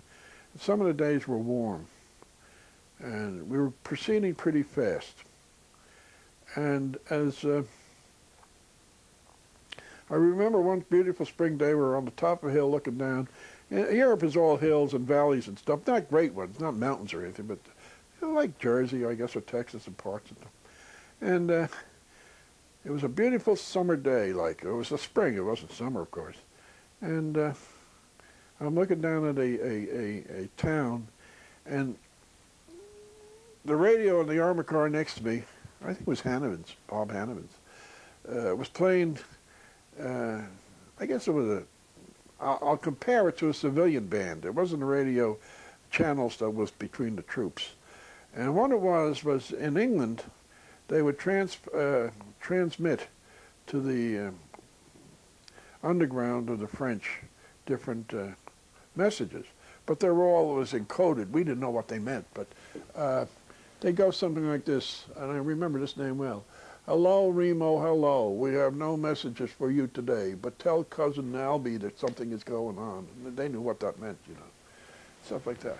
And then when they weren't given the messages, they played, I'll never forget this because it stood with me so well. And they played by one of my all-time favorite songs, Benny Goodman and his orchestra and Martha Tilton singing And the Angels Sing. I'll never forget that because I like that song so much. Then we proceeded, and I remember going into a town. It was west of the Rhine, but I can't tell you exactly what town it was. I believe it was west of the Rhine. Here again, it was a nice sunny day. And we entered the town. At that time, I was the lead jeep. And we got to the town. It wasn't very destructive. It wasn't very destructive. At any rate, out of a building came about 20 American GIs, and we thought they were before us. You know, they had entered the town ahead of us. What they were was American prisoners for the Germans. And the lead fellow must have thought I was commander because he handed me a page with typewritten letters of names of all the men that was in that little group, 20 of them about, their home addresses and everything. And he handed it to me. I tell you now, I wish I had kept it. I really do. What I did was turn to the lieutenant who was our commander, the troop commander, the platoon commander, and handed it to him, and I never saw it again. I don't know anything. But they were kissing us and, you know, embracing us and everything because we were there the first and nothing. Who they were, I'll never know. Then, when we got to the Rhine River, it was night again, and we were in column. And now the column at that time, I think, consisted of 40 vehicles. There was the first, I think I was in the 3rd platoon. The 1st platoon that night was leading the column. And each platoon had 3 sections. The sections were made up 1 armored car and 2 jeeps. The line of transportation was 1 jeep was in front, 1 armored car was in the middle, 1 jeep in back. Then the next section the same way was behind it. I remember that night we were the last section. We were way back 40 vehicles. And we were advancing into Speyer, Germany, Speyer City. Now on the side of the, just before you entered Speyer from the west, and I've looked at the maps and that railroad is still there, there was a high railroad embankment about, at least 20 to 30 feet. It seemed to surround the whole city, coming from the south to the north. And right under there was the underpass. But the underpass was just a slightly angled to the left. And after you got through the underpass, the streets at that time, as I remember them, one went straight, parallel to the railroad, which you go, and the other went to the right, like it was a fork in the road, but it was a city street. So we, as I remember it, the column stopped. We were wondering what it was for. It was the guys getting out of their thing and exercising, you know, being stiffened. And at that point, the commander and the gunner of the first two armored cars changed positions with the driver and the assistant driver of the armored car. Now, the assistant driver and the driver was up in the turret when they proceeded on the first two armored cars. And them two sections just cleared the underpass when a Tiger tank, which was up on the left facing the underpass, let go with one shot. And the shot went over the first Jeep into the turret of the first armored car, over the next two Jeeps, into the turret of the second armored car, and killed all four men. And they had just changed positions 5 minutes maybe or 10 minutes before that. And if they had kept their original assigned duties, they would have been driver and never been hurt, and the other two, the commander and the gunner, would have been killed in each armored car. Then, with that happening, we had to go back into a woods about a mile back from this railroad path. We stayed there about 5 days, I think, or tried it. At that time, we had on the other side of the road, back a little bit, back beyond us, we were told, I think it was, we were talking about this yesterday to you, so I'll tell you. I guess it was the 56th Infantry Battalion that had black soldiers, and those men were behind us there.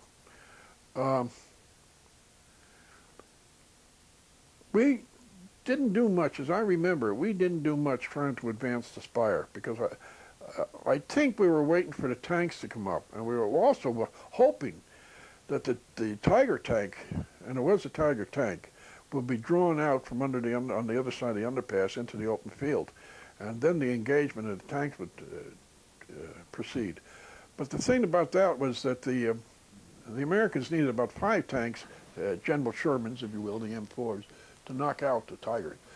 The Tiger tank had a 180-degree traverse in its turret. It could not fight, could not turn all the way to its back, the rear. So what they would do was put 3 or 4, 3 tanks up in front, tempting, like out of range or even in range, or trying to get it. The M4s were quite quick. It was hard to and to decoy them, while 2 other tanks would go behind them and shoot out the rear engines and knock them out, because the turret couldn't turn around and fire at them. That never happened. What did happen, though, was we were in close communications with the Air Force, very close cooperation with the Air Force. And I'll never forget it. A P-47 came over. I guess it was about the 4th day, and he let them have it. And boy, you could see the piece of the tank and everything going up. It seemed to go up a mile high. And then we proceeded. But as we proceeded, we wanted to stop and go over and look at the bodies of our men. And then we were not permitted to, because we were told the bodies were booby-trapped by the Germans. So then we crossed the Rhine on a pontoon bridge and turned right. And at that point, you'll see in the pictures of the Rhine and the bridge, steep mountains coming down the road in front of them, right between the mountains and the bridge. I mean, the Rhine. And we turned right, going south on the Rhine. And we advanced a couple, no, I guess it was the daytime we got there. And here again, I believe we crossed the Rhine at night. It was a bright night that we could see. At any rate, there was a fellow in our outfit, his name was Bruce Farrell, and he was a cook. And he begged and begged the officers to be put into a combat unit, one of our platoons. And finally, they acceded to his wishes and took him around the kitchen and put him in. And as we proceeded down this highway, or it was a roadway, south, we ran into Germans up on the high end. They were up on the elevation of the hill way up there. So everybody got out of their vehicles and down along the bottom, crouched down, you know. They couldn't get us by firing at us. It was all trees and stuff. But somewhere along in front of me, Farrell was killed. And why he was killed was he was green. He was a cook. He wasn't a combat. He would have been a good one later when he learned, but he didn't learn. And the German upside, up the top of the mountain or up in the clear space, held up a white flag to surrender. And Farrell took the bait. I was getting up to run up to take him, and he was cut down by another guy hiding in the tree. Shot up and killed him. Other events I can remember, I can't give you the dates, I can't give you the time or the location, was we were going along this road one day, and we were going through another little valley like Slow Hills, and there was a lot of houses on each, like a town. And the German Me-109 flew about 100 yards above the crest of the hill. His altitude was very low, but he ran parallel to our entire troops, machine guns, and from the last vehicle on ours to the first, we let him have it. And you could see the bullets go right into them. And just a little ahead of us, he crashed. And yet, nobody, not a person, I think, that I know, of course I didn't have it, any pity on him at all, on the pilot of that German aircraft. We could care less about him. Another time, there was a dogfight in which the German plane was shot down and landed in the field next to us. Now, at that time, I was traveling in a Peep, better known to the American public as a Jeep, with this fellow, Jack Brown, from West Virginia. And Jack and I said, go get him. So we went across the open field, it was like a meadows, right to the plane, and there we came with his hands up, and I took both his gun belt and his pistol. But Brown got nasty and got mad at me because he wanted something. So I had a couple of souvenir guns, so he took the gun and I took the belt. I still have the belt, which I intend to donate to a certain museum in the future. Another time, we were going down the street, a roadway, and there was a slight curve in the roadway, and we could see a locomotive attached to boxcars, and all of a sudden we saw the locomotive take it off like a bat out of hell, to put it through, steaming up, and when we got up beside the point, there on the right side of us was a long freight train, and shortly we stopped to look at the freight train. Shortly we heard like bellowing and lowing in the freight cars, and then they broke open, and out of the freight cars jumped these Jewish prisoners for the concentration camp. They must have been transporting them, but they didn't. And they all came up to us, and they kissed the tank tracks. They kissed our feet, our rifles, our guns that we were carrying. The sad part about it was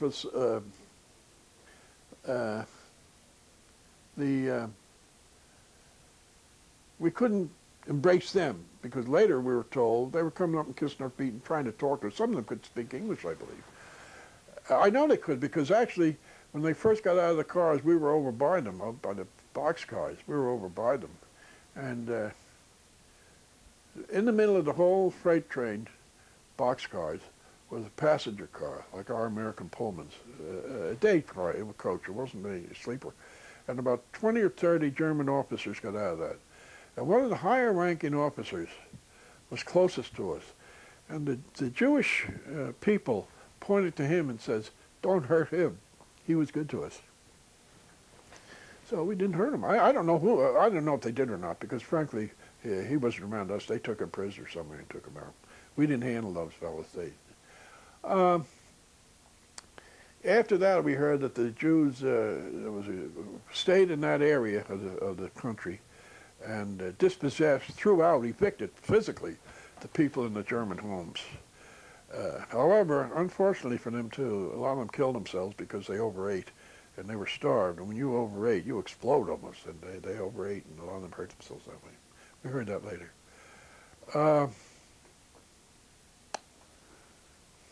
I'm going to jump around now because another time we were on the road, it was a hot morning, and we were all lined up in the road. And this time I remember we were in the front, our squad.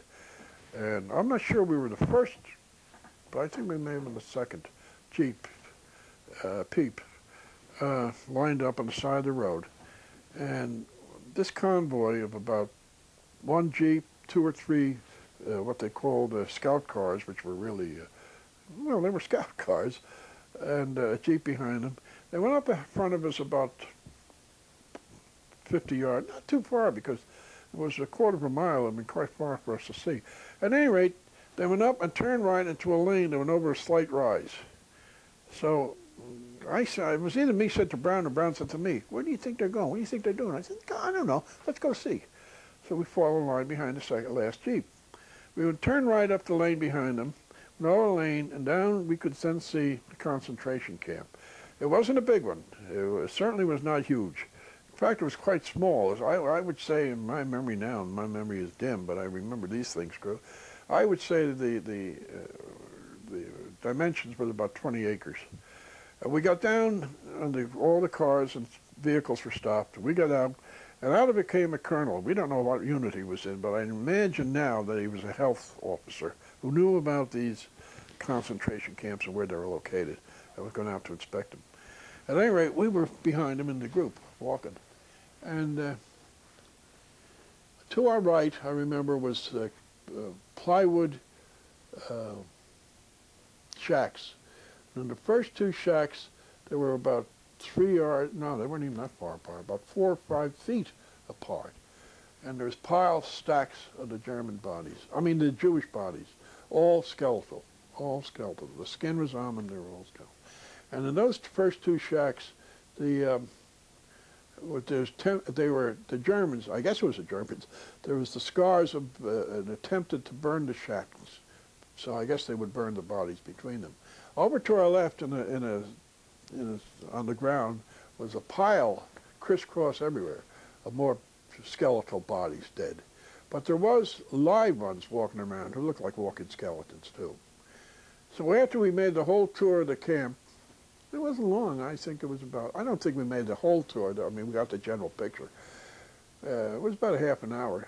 We came up and made the whole tour and went back to the vehicles, and the colonel, for the first time, although later on, I mean earlier than that, we talked to him and give our opinion. And he finally woke up. "Who are you?" We told him we were with the 12th Army. "Get out of here!" So we, of course, evacuated the camp very, very quickly. No idea where that camp was. Well, since that, I've got information that it must have been one of the satellite camps around Landsberg, but that was the area we're in at the time. I can't tell you. From information I've gathered, I hear there was 5 of them there, and of those 5, this must have been one of them. But it wasn't a big camp.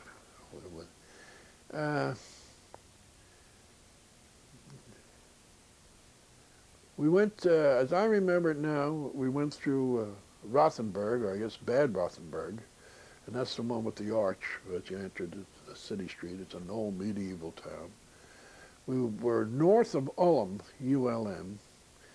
Another town we went through was Burgau, and that was a funny situation. Before we went into Burgau, we were told a couple miles before we got to the city that there was SS in there. And I'll tell you the truth, no kidding. Well, everybody knows or should know that a GI in battle is scared, fear. He has fear. But almost, when you heard there was SS in front of you, you almost panicked. But you didn't. You kept going and you met them. At any rate, we went into this town of Burgau, and it was built on the side of a hill. It was an old medieval town, too. And we got to the top of the hill. We were talking about where we were going to and all that. And this GI said to me, I forget who he was, he turned to me, he said, who's she, or what is she? I said, what do you mean? He says, and I looked at her. Here she was a German doll. I mean, I'll never forget her either. She was about 16 years old. He said, she's following you around like a puppy dog. So somehow, by sign language and a little German I knew, because when later on, well, during that time, we pick up German just from being there, you know what I mean? Mostly hand language. I followed her down, and she was bringing me down to her. I stupidly went with her. Now, I don't think she had any bad, but I got down the side road. I'll never forget it. The main road was up here. Down here was the side road. And I got down to the front of her house. Her mother and father was out in front, and we were trying to communicate. Then the next thing I hear, up at the top of the roadway where the main body was, "Hey, Timmons, come back here. We got to go out." Again, we had to go out. What the mission was this time was we had to go back down the same road we came in, and there was an Autobahn about 2-3 miles. No, it wasn't that far either. About a half a mile outside of Burgau. Well, I believe that runs toward Munich then. I think I saw it on the map later. At any rate, our mission was, under the Autobahn was a culvert, a big pipe about 2 feet, 3 feet deep. And it was packed with shells. And we had to go into that Autobahn and take out each shell. And we didn't know whether they were booby-trapped or not. And we did it. The way we did it was there was about 10 guys, I think, in the squad that were down. And we laid on our back, and the first guy in would take one shell, pass it down to the next guy. The other guy would be like this, pass it over his to the next guy.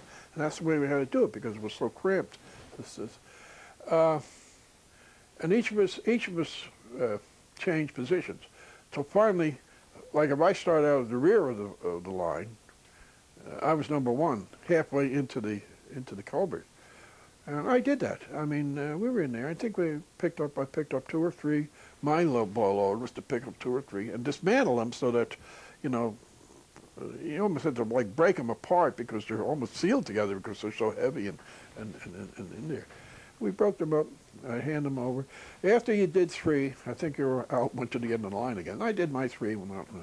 Finally, we cleared the whole thing. But the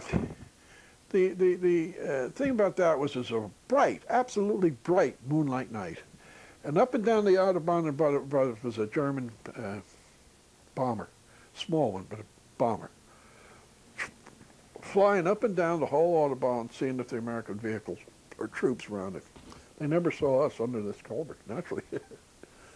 The next day, we got back into Burgau, and we proceeded up through. That morning, for some reason or another buddy of mine, his name was Gould, I forget his first name, me and him were real buddies, Shelley Gould or something like that his name was shot by the Germans up at the other end of the Burgau. We went up after them to get them, the Germans, and they were gone. So we proceeded that way. I noticed now in one of the 12th Armored Division books that the 56th I think it was the 56th Infantry Armored Infantry was in that town, Burgau. They must have come in after us because we were in there first. We must have gone on already. Another engagement was we had come to this town. We were leading the way into Germany. And I was told at this time, that whether it's true or not, I think it was May 1st, 1945, that I was the youngest GI, deepest into Germany on that morning, whether I was or not. I thought somebody told me it was in the Stars and Stripes, but I don't think it was because I never saw it. I hope it wasn't. Why should I say that? I don't care. So we got to this little town, and about 3 miles over on the highway was a bunch of knocked out, a convoy of German vehicles, and what it was horse-drawn vehicles. You can see. So Brown says, let's go over and see, maybe we get some souvenirs. So we broke off from the guys, went over there, looked all the things over. There's nothing there that attracted us. It was all junk, German. So we came back, and boy, did we get hell. We told the captain, we were only over there scouting. He said, he gave us really, but he didn't discipline us or anything. But we were there for about 3 or 4, 5 days in that little town, and nothing happened to us. It was quiet as a, what do you call it? Except in once, a little old German captain or something, officer, come down a lane in the back of the town, I guess to see his wife. We caught him. The poor guy never got home. We caught him as a prisoner, kept a prisoner. And we had heard that several German attacks were made. Now, at that time, I don't know, the captain told us the main body of our division was 20 miles behind us, and that the main body of the Germans were bypassing our little town on our right and left and flanks, And we didn't see them or hear them, so they must have been out of quite a distance. Went right down into the, knocking hell out of our troop. But they didn't knock that much hell because we didn't hear there was that much. We're about to the end of the tape. I'd like you to maybe use the last 5 minutes to tell us anything about your memory of the war being over and how you heard that and what happened. Well, we I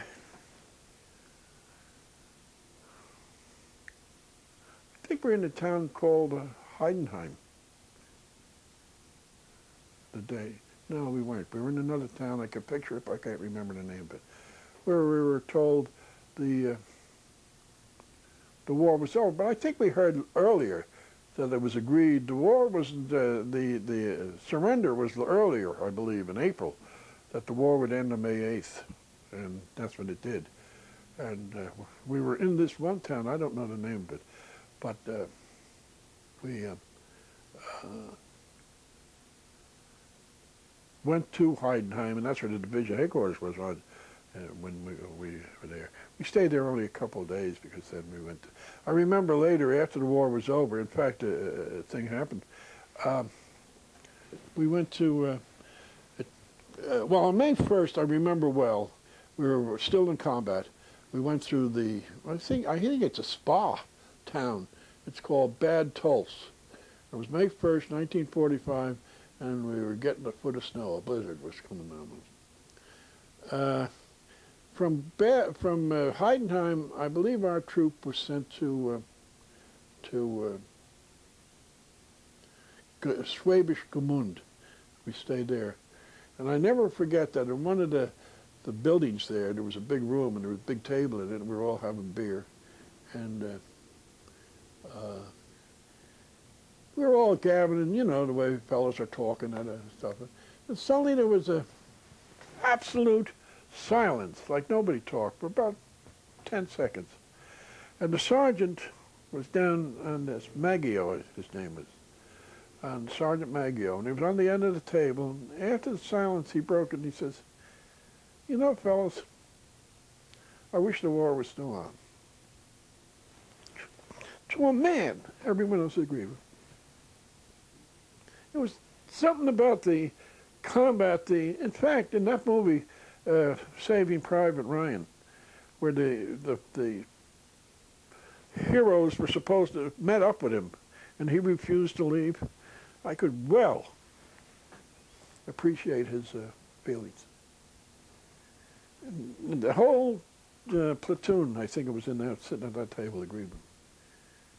But then what the duties right after the war, what we did was southeast of Nuremberg, in a town like Rosenheim, there was about 30,000 prisoners of war that was